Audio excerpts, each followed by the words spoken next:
দীর্ঘদিন ইনজুরিতে থাকা ব্রাজিলিয়ান তারকা নেইমার জুনিয়র কি অবশেষে বিশ্বকাপে ফিরছেন? উরুর মাসলের চোট কাটিয়ে বুধবার স্কটল্যান্ডের বিপক্ষে ম্যাচে মাঠে নামার সম্ভাবনা রয়েছে 34 বছর বয়সী এই ফরওয়ার্ডের।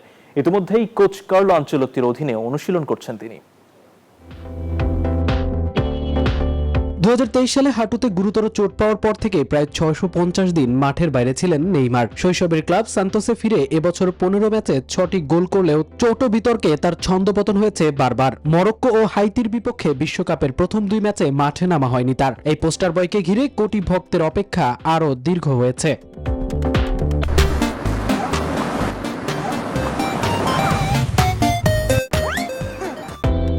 হয়তো অবসান ঘটছে সেই অপেক্ষার। সোমবার থেকেই কোচ আনচেলত্তির অধীনে পূর্ণাঙ্গ অনুশীলনে অংশ নিয়েছেন তিনি। সতীর্থ গ্যাব্রিয়েল মার্টিনেলি জানিয়েছেন, নেইমার দারুণ অবস্থায় আছেন এবং খেলার জন্য সম্পূর্ণ প্রস্তুত।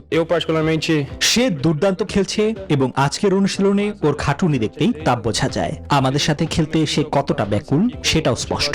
আর ওর খেলার মান নিয়ে তো কোনো সন্দেহই নেই। কোচ তাকে ভালো করে পর্যবেক্ষণ করছেন।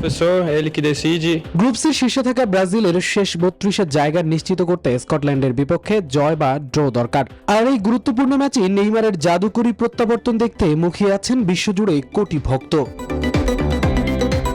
মামুনুর রহমান, নিউজ 24।